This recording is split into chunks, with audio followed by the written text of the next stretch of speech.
Get what you work for and propagate for. Yes. Yeah. Muhammad, Shirwa, if I can come to you, what do you think contributed to your exemplary performance in your Islamic studies? You know, some students yesterday, I was talking to them and they were like, oh, sometimes, you know, when we go to Islamic studies and in madrasa, some things become very difficult for us to grasp. Can you help them? Tell them what contributed to your exemplary performance?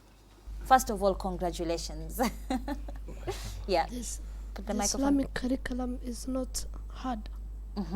The people may think that. So what did you do? First of all, what did you do so that you make sure that you emerge the first one? I was listening to the teacher in class. Every time when the teacher motivated me, I listened to him. When and the evening I was reading my Islamic curriculum. Mr. Harun, if I can come to you as a parent now in the secular education, your daughter performed very well, mashallah. Barakallahu fikum, all of you. What do you think contributed to the exemplary performance of Miss Hafsa here? I think, first of all, one of the things that contributed is getting involved in her studies, being involved with her from when she was young, not now. Yeah. Working with her, motivating her, inspiring her. And there are many factors. One is parents, us as parents, me and the mother, making sure that we take turns to help her, and the teachers going to the school, knowing, and setting goals for her. And every time she reaches those goals. Ah, yes. Okay. And that also assisted very much. And the other thing also we notice is that, what I've noticed is that if a child performs certain grade at every term, that is the result we expect at the end of the year. Okay. Because if a child is not performing and gets about 200, 250, 300, expect at KCPE they'll bring the same, because the last minute revision does not help.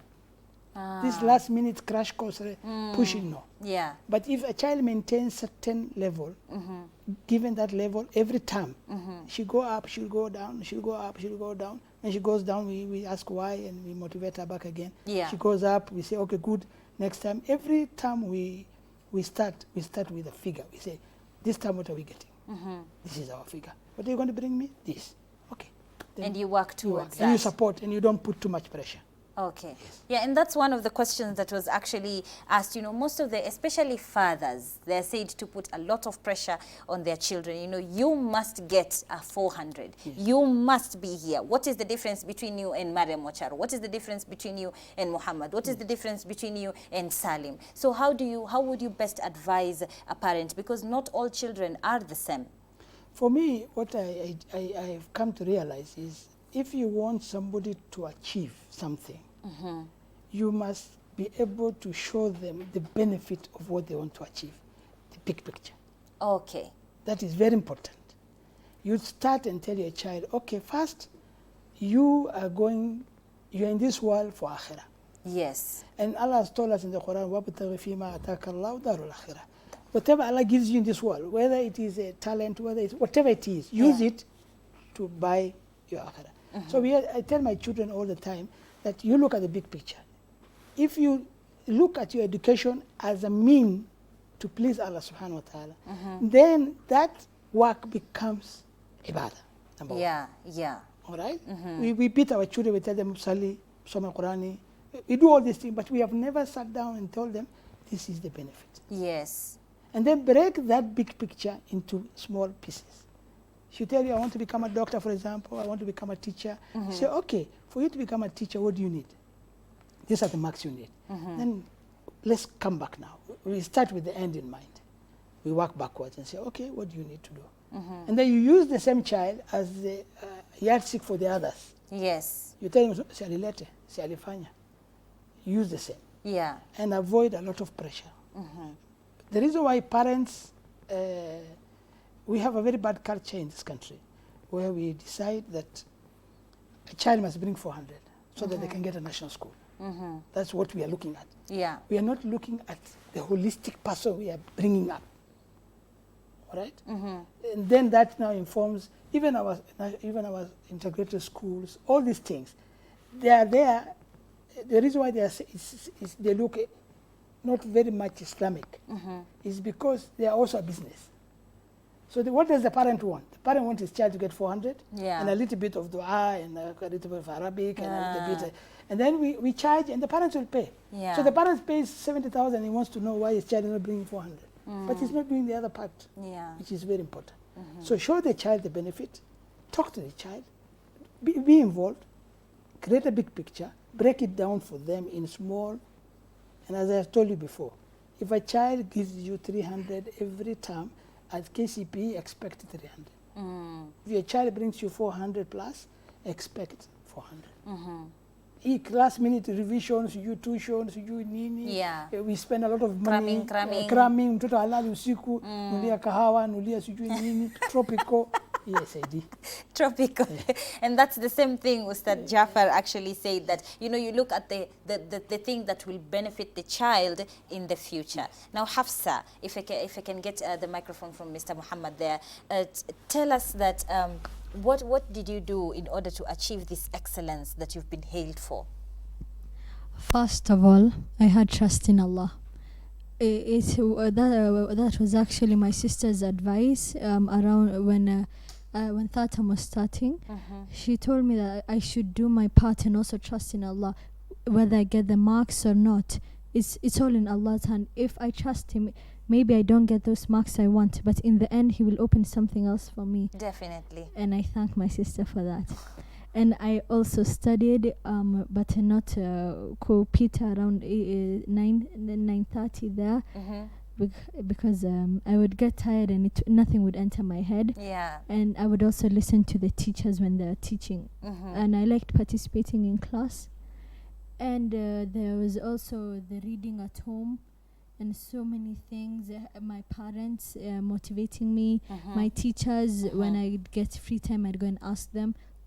I'd write some compositions and insha's for them to help me, and those are some of the few things I did to get those marks. Yeah, and you know, most of the students out there, they usually, you know, there's this saying, common saying, I think it is usually abused, you burn the midnight oil. So they think, you know, when you sit down and study all the way till 12 a.m. in the morning, then you're doing well, and those people who are probably sleeping at 9:30, then those people are just, you know, doomed to fail. So that's not true, right? Yeah, it's not true. If you can pass the microphone to Mr. Muhammad, let me ask you, Mr. Muhammad, in this different arena, what was your study time looking at? When you went back home, what did you do? When I went back home, I was reading my books. Till what time? Until 8:30. 8:30? Yes. I pray and I sleep.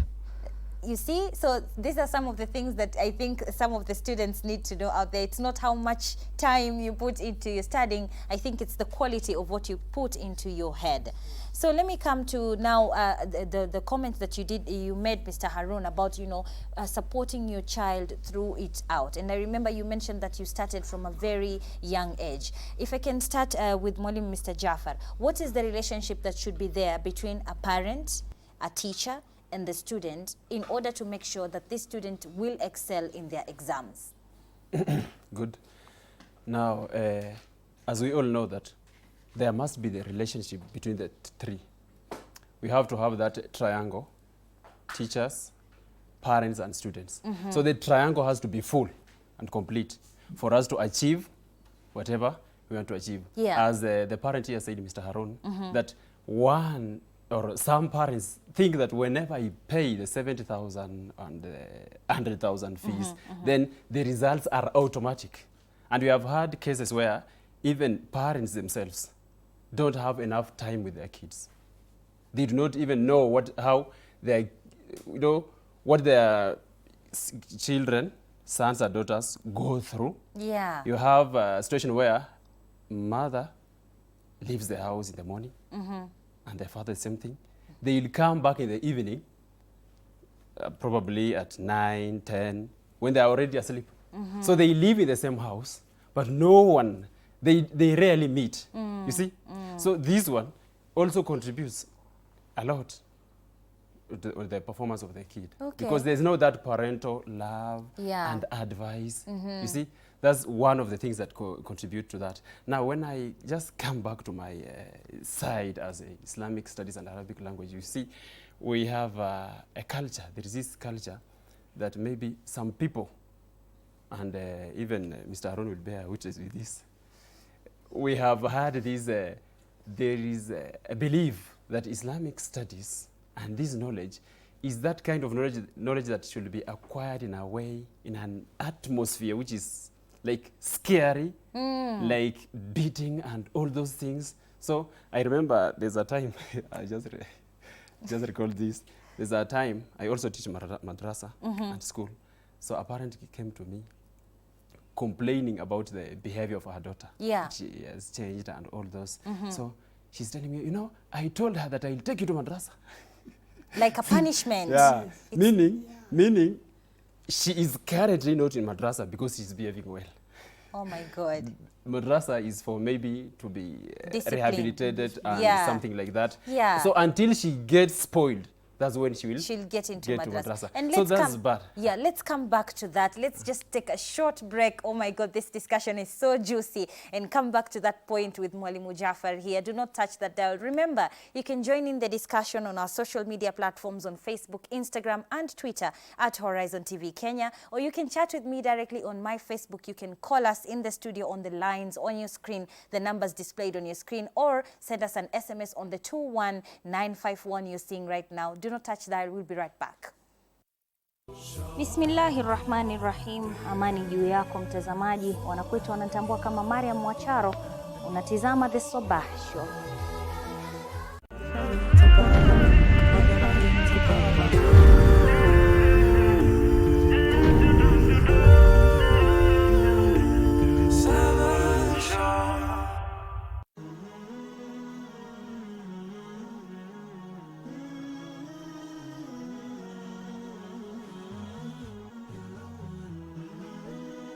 Horizon TV, the beacon for the nation.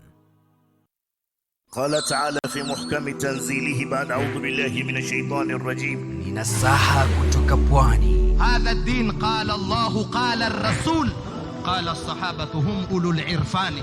انتهى. Ili kuongoza kwenye njia iliyonyoka. Sikizeni hadithi hii ya Mtume alayhi salatu wasalam. Hakuna atakayeweza kumfungia mtu mlango ambaye Mwenyezi Mungu alimfungulia.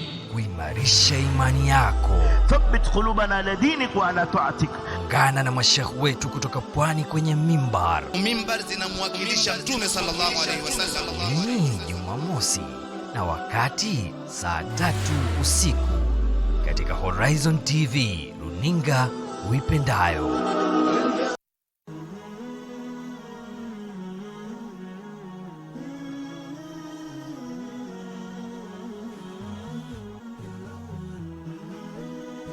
Horizon TV, the beacon for the nation. Bismillahirrahmanirrahim. Amani juu yako mtazamaji. Wanakwetu wanatambua kama Mariam Mwacharo. Unatizama The Sabah Show.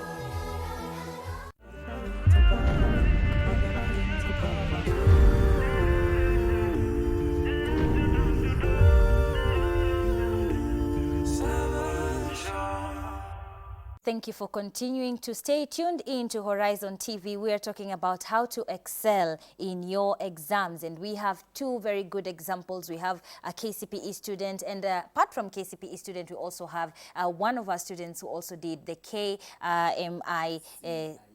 KMCIME, oh my goodness, yes, examination, and that's the Islamic Studies and Arabic examination. And we were talking about, you know, how madrasa is being viewed as a punishment. This parent who came to you has been portrayed as maybe a punishment.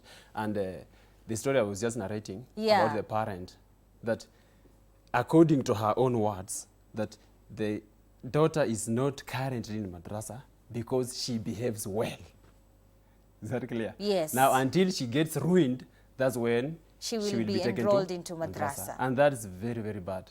It's very bad. Yeah. I think there might be factors that are leading to that, maybe. And of course, there are factors that are leading to that, to make the atmosphere in the madrasa to look scary and very bad. So, and this knowledge, the knowledge of Quran, Sirah, Tawheed, and all those things. Yeah. It's a basic knowledge. Yes. That every Muslim should have. Yes. Of course, you cannot worship Allah subhanahu wa ta'ala if you don't know.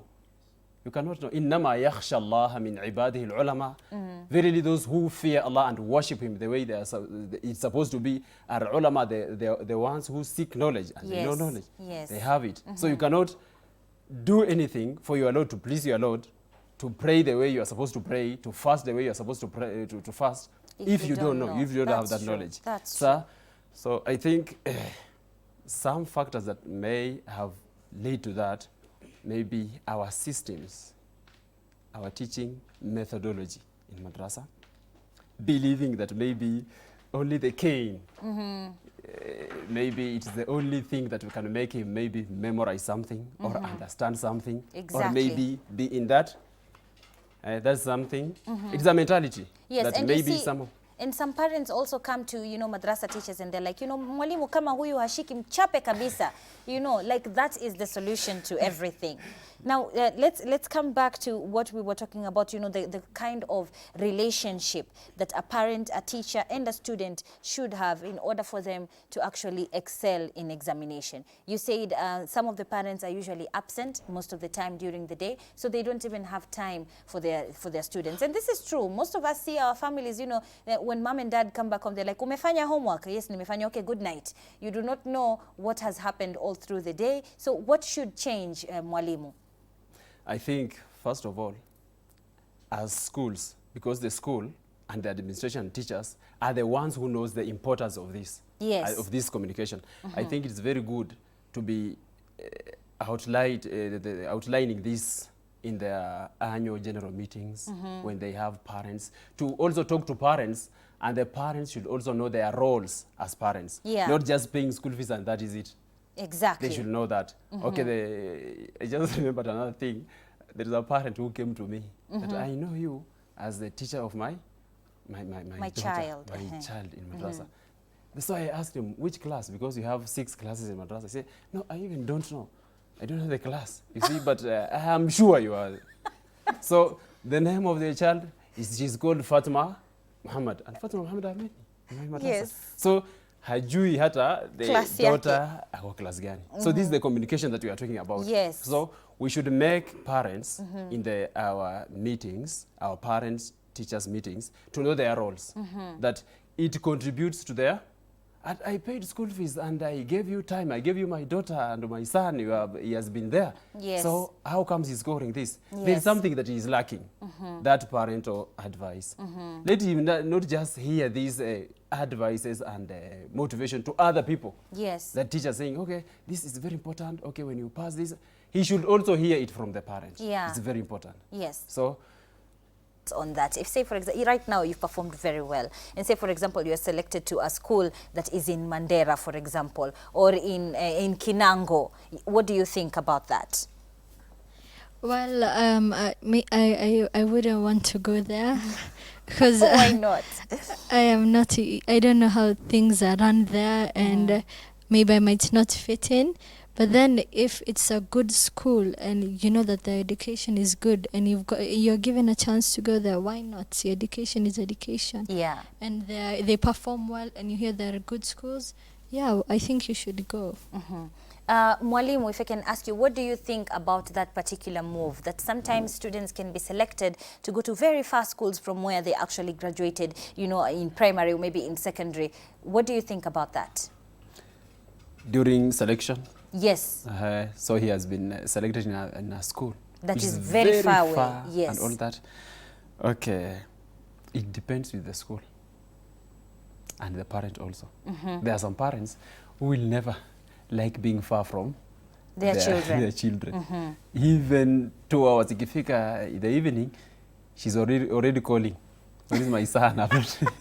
So due to that parental love, she may not accept it. It may not be nice for them. But also, being very far from home to this age, the teenagers, this way, it's not very good.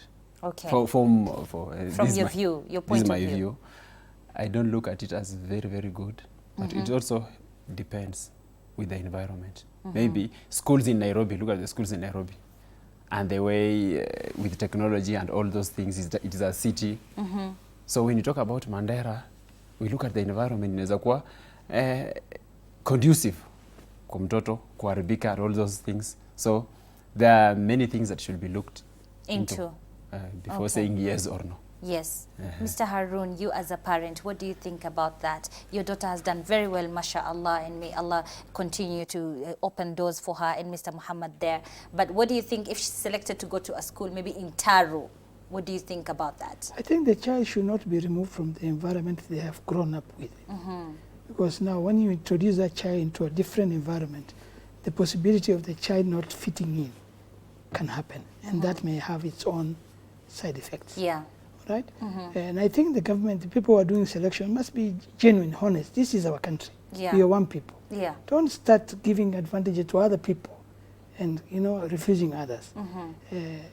If you want people to go to Mandera, make sure that Mandera have that facility, and that the people in Mandera get advantage of that environment. True. Give them that facility. Yeah. We know this country, facility is only within here. Yeah. And that's why you find people taken to different places. I don't support that. Yeah. Because you remove the child, you disorganize the family, a lot of things happen. And the child may even refuse to go. You'll push and punish. Yeah. And then you come and tell us from 4 related D. Yeah, true. Although D these days in this country, it gives It's okay. It's okay. It's okay. Yeah. Miss Hafsa, if I can ask you, you did well.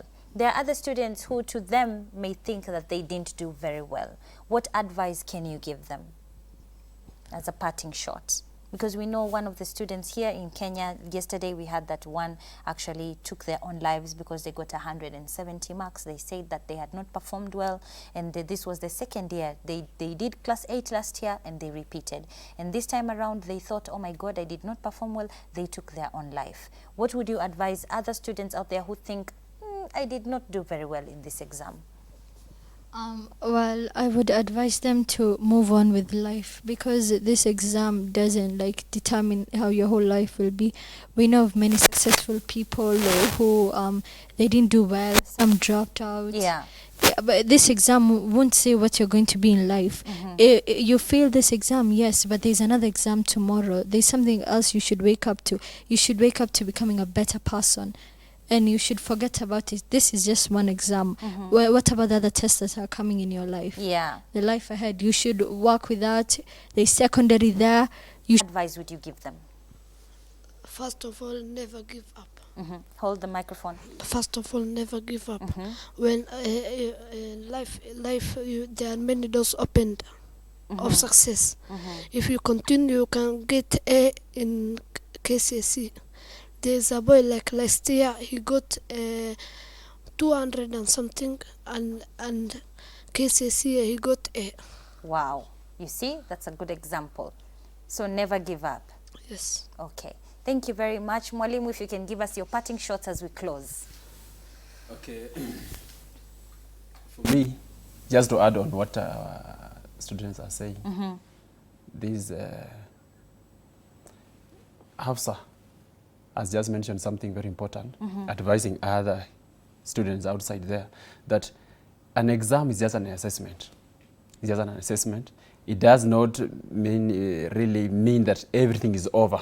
Yes. That when you scored maybe 200 marks, or you scored a very low mark according to you or according to your parents, then everything is over.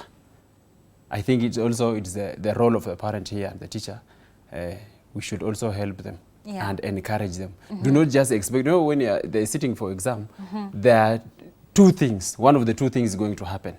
So according to you, according to what you believe is as performing good or excelling, it's there, and there is also failing. So as you prepare for celebrating when he excels and passes, you should also have that in mind, that it may come otherwise. It may be otherwise. So what are you supposed to do with that? Yeah. Because he's still your son or your daughter, and the marks that he scored, it is his, and you pay the school fees. Yeah. So will everything stop just because of that? No. And also, what is passing? Definition of maybe performing very well. What is it? Yeah. To me, just the attempt of the student just sitting for that exam just that attempt and having that courage Yeah. to sit for that exam, you see. And facing it at Facing the it, same time. To me, I don't think if it's good to tell him that you have failed, you are a failure. That's not Nobody very good. is a failure. So we should get a good way, and that's what about the curriculum support. competence, the competence-based curriculum, the CBC that's is what talking it's about, trying that to do. you identify every kid and everybody is special in anything, in everything. Yeah. So I may not be good in this, but you're good at something else, so and that should be taken is into it account. fair to be teaching this kid from class 1, 2, 3 up to class 8, all those things that we have been teaching them, then you come with 50 questions in mathematics, then use those 50 questions and assess him in 2 hours.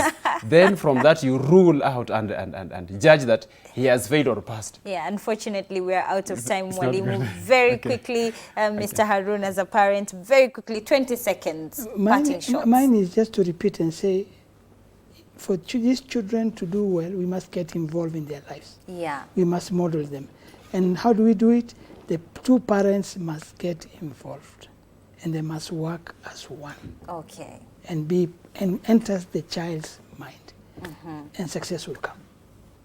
Very well. Thank you very much, Mwalimu, Mr. Muhammad, Mr. Harun, as a parent, and Ms. Hafsa. Thank you very much for gracing our show. As you have heard it, do not grade your child from something that he has done very small, you know, all the way from class 1 to class 8, and tell them that they are a failure. They are not a failure. And at the same time, as a parent, Mr. Harun ametuambia, involve yourself in your child's life and education from the moment they are born. Support them, hold them, help them, and do not just corporally punish them, but get into the mind of that child. Make them understand from your point of view how much they need to benefit from what they are seeing. Put it as a beautiful thing that knowledge they are gaining is good. Give them something to look forward to, that the benefit of this in the future is better, and they will always strive to achieve it. Thank you very much for joining me on the Sabah Show today and taking a look at how to excel in your exams. And thank you to the audience that watched, and thank you to my guests and everybody who made this show possible, from my producer Isam Tama and Nasir there, Saida Aboud, Ibtisam Jamal, Sumaya, Binyamini, Hashim, and everybody who made this show an excellence today. Thank you very much from me. Ma'assalam. Bismillahirrahmanirrahim. Amani juu yako mtazamaji. Wanakuita wanatambua kama Mariam Mwacharo. Unatizama The Sabah Show.